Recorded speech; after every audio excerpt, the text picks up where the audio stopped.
Welcome to সূচক biology. তো আজকে আমরা এর আগের ক্লাসের পরবর্তী অংশটা করব। এখানে কি বলেছে, pre fertilisation, structure and event. তো প্রি ফার্টিলাইজেশন বলতে আমরা কি বুঝি, মেল গ্যামেট আর ফিমেল গ্যামেট, অর্থাৎ গাছেদের ক্ষেত্রে বা প্ল্যান্টসদের ক্ষেত্রে মেল গ্যামেটটা কি পোলেন গ্রেন আর ফিমেল গ্যামেটটাকে আমরা এগ বলে থাকি। তো মেল গ্যামেট আর ফিমেল গ্যামেট মিলে গিয়ে যে জাইগোট হয়, তো এইটাকে আমরা বলছি ফার্টিলাইজেশন। তো ফার্টিলাইজেশন হওয়ার আগের যেই স্টেপ বা ধাপ, সেটাকেই আমরা বলছি প্রি ফার্টিলাইজেশন। প্রি মানে কি, প্রি মানে হচ্ছে আগের। তো প্রি ফার্টিলাইজেশন মানে জাইগোট তৈরি হওয়ার আগের যেই স্টেপগুলো। তো প্রথমে আমরা কি দেখব, স্ট্রাকচার অর ইভেন্ট। তো এইখানে আমরা ক্লাস করব এনসিইআরটি থেকে। Much before the actual flower is seen on a plant, the decision that the plant is going to flower has taken place. গাছে ফুল হওয়ার আগেই যে গাছে যে ফুলটা হবে সেই ডিসিশনটা কিন্তু তৈরি হয়ে যায়। কেন? কারণ বিভিন্ন ধরনের হরমোন, তারপর বিভিন্ন স্ট্রাকচারাল চেঞ্জ হতে থাকে। তো ফ্লোরাল প্রাইমোডিয়াম তৈরি হয়, অর্থাৎ ফ্লোরাল প্রাইমোডিয়াম কি, যেখান থেকে ফুলটা তৈরি হবে।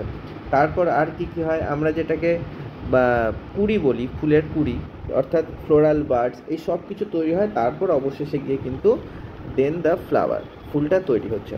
এইসব কথা এখানে বলেছে, পড়লে তোমরা বুঝতেই পারবে খুব সহজে। তো ফ্লাওয়ারের মধ্যে ফিমেল সেক্স অর্গান কি থাকে তোমরা জানো, গাইনোয়েসিয়াম, আর মেল সেক্স অর্গান কি থাকে, অ্যান্ড্রোয়েসিয়াম। এখানে সেটাও বলেছে। আর অ্যান্ড্রোয়েসিয়ামটা কি, এর আগের লেকচারেই তোমরা দেখেছো যে অনেকগুলো স্টেমের নিয়ে অ্যান্ড্রোয়েসিয়াম হচ্ছিল। তাছাড়া গাইনোসিয়াম কি, পেটাল, সেপাল, সব কিছুর ব্যাপারে কিন্তু আগের লেকচারে বলে দিয়েছি। যদি না দেখে থাকো ওটা অবশ্যই দেখে নাও। এখানে এই জিনিসগুলোই বলেছে। এবার আসছে মেন জিনিসে, সেটা হচ্ছে স্টেমেনের স্ট্রাকচার মেনলি। তো ফিগার 2.2, অর্থাৎ তোমাদের বই হয়তো এই নাম্বারটা আলাদা হতে পারে। তো এখানে কি বলেছে, এখানে আমরা দেখতে পাচ্ছি পুরো যে এই স্ট্রাকচারটা, এটা হচ্ছে একটা স্টেমেন। তো এর কী কী অংশ আছে, অ্যান্থার, আর এই লম্বা যেটা এটা হচ্ছে ফিলামেন্ট। স্টেমেনের 2 পার্ট, টিপিক্যাল স্টেমেনের 2টো পার্ট থাকে। সেটা কি কি, অ্যান্থার আর ফিলামেন্ট। এই অ্যান্থার আর এই ফিলামেন্ট যেটা বললাম, এখানে বলেছে ফিলামেন্টটা কি, ফিলামেন্টটা হচ্ছে long and cylindrical stalk called filament, আর terminal generally bilobed structure called anther. Bilobe structure কি বা অ্যান্থারে কি আছে সেটা আমরা এইবার দেখব। তার আগে এই স্টেমেনের ব্যাপারে কি কি বলেছে, বিভিন্ন ফুলের স্টেমেন বিভিন্ন লেন্থের হতে পারে, এখানে সেই কথাটাই বলেছে। তারপরে কি বলেছে যে দেখো, জুম করে নিই, সেই সব জিনিসই বলেছে যে বিভিন্ন কেয়ারফুল অবজার্ভ ইচ স্টেমেন। এখানে তার আগে তোমাদের বলেছে যে কিছু ফুল জোগাড় করতে, সেগুলোর স্টেমেন নিয়ে পাশাপাশি রাখতে, তারপর অবজার্ভ করতে যে স্টেমেনগুলো বিভিন্ন ধরনের আছে, তো বিভিন্ন লেন্থের আছে সেই সব। এ typical angiosperm anther is bilobed with each lobe having 2 theca। খুব ইম্পর্টেন্ট জিনিস।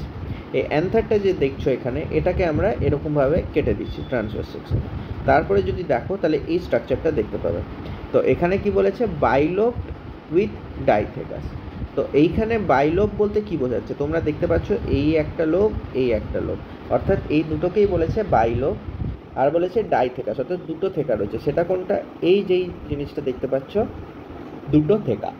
এখানে কোনটা, এই যে এখানে দেখতে পাচ্ছ যে লঙ্গিচুডিনের একটা লাইন চলে গেছে, 2টো থেকাকে কিন্তু আলাদা করছে। Let us understand the various type of tissue and their organization in the transverse section of an anther। তো এবার অ্যান্থারের মধ্যে কী কী টিস্যু রয়েছে, কীভাবে রয়েছে, সেগুলো এরপর জানবো। The bilobed nature of an anther is very distinct in the transverse section of anther, যেটা ছবিটা দেখালাম। The anther is 4-sided tetragonal। তোমরা দেখতেই পাচ্ছ যে এখানে টেট্রাগোনাল 4টে সাইড রয়েছে, এই যে এই কথাটাই এখানে বলেছে। তারপর consisting